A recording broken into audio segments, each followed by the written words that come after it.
In the last class, we saw the concept and types of corruption, as well as the agents that can practice it. We also mentioned that corruption is an issue of public ethics, and we analyzed the different values that are endangered by corruption and the so-called field of anti-corruption. In this lesson, we will examine 1. A typology of corrupt practices from a moral and legal standpoint. 2. The measures to combat corruption contemplated in treaties.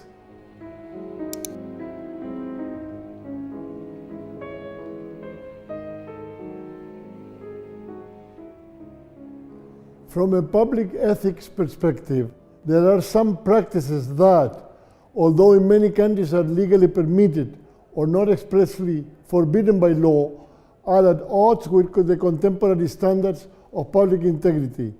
These conducts are: 1. Secret discretionary funds, gastos reservados. These are budget allocations for a public agent or agency that need not to be accounted for, or else the accounting mechanisms are far too lax, so there is no way to control where they end up or how they are spent. 2. Favoritism.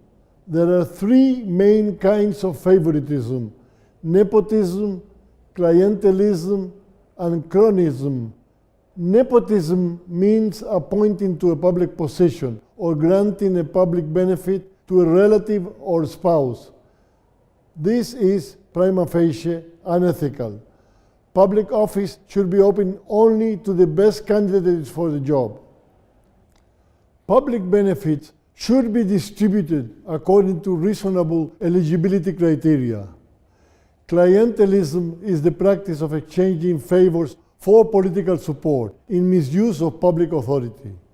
For instance, a public servant grants cheap credit only to those who support the government. Cronyism is the practice of favoring friends over more qualified candidates. The revolving door. Imagine a referee that during a game suddenly becomes another player. The revolving door is a term of art coined in the 1980s to refer to the practice of changing sides from public to private sector in the same area of activity. For instance, high military officers in the United States retired early to take well-paid positions in the arms manufacturing companies they used to supervise. Certain forms of trading in influence and conflicts of interest. Conflicts of interest arise whenever private and public interests are in tension with each other in one and the same person. For instance, a civil servant may hesitate to make a regulatory decision regarding some market he or she has previously worked on or in which he or she is a current stockholder. Gross forms of trading in influence and conflicts of interest are regulated in the laws of many countries, yet other, more subtle forms often are not regulated.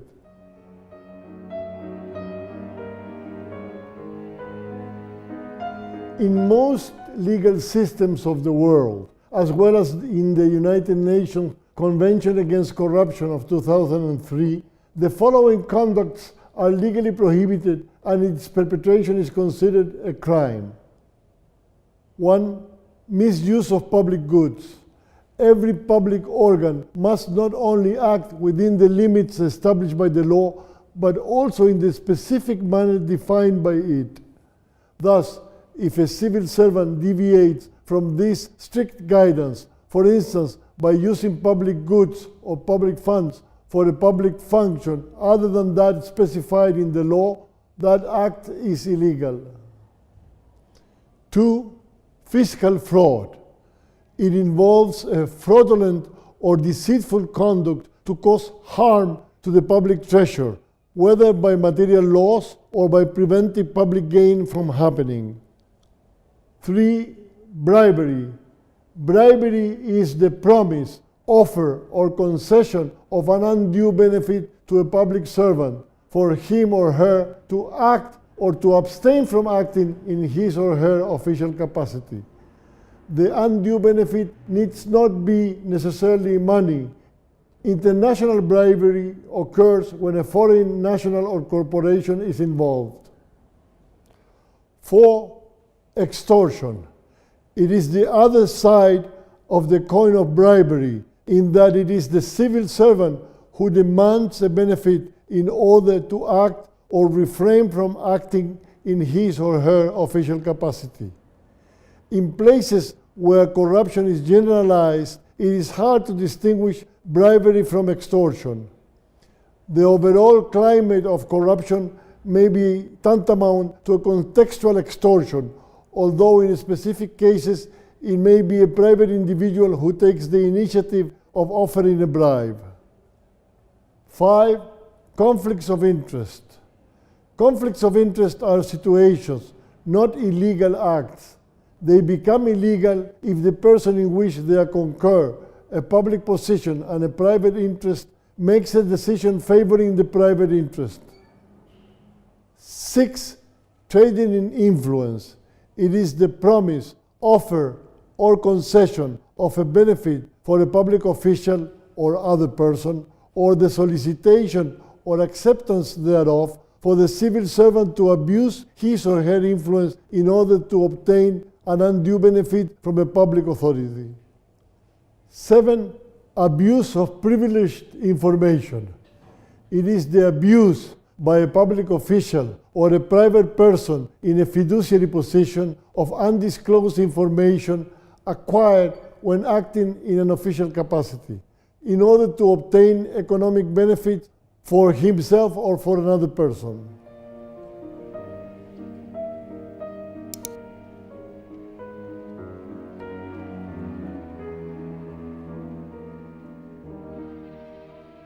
One, a human resources policy for public servants which may deter corrupt practices. This policy should include recruitment procedures, salaries, promotion rules, and training programs on ethics and public service. 2. Well-regulated public procurement systems to ensure transparency and fair treatment of all participants. 3.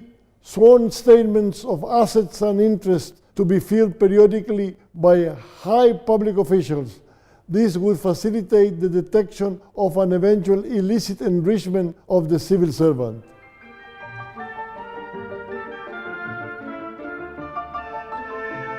Once public officials have been appointed, they are subject to potential measures of control by other public entities and by their constituencies. 1. The institutional controls include interinstitutional controls, that is, reciprocal controls among the executive, the legislative, and the judiciary. They also include intra-institutional controls, such as internal auditing, and specialized controls, such as the Office of the Comptroller. 2. Citizen controls in exercise of civil liberties. In particular, a free and inquisitive press, freedom of access to information, budgetary surveillance, and judicial class action for collective or diffuse interests can amount to citizen control.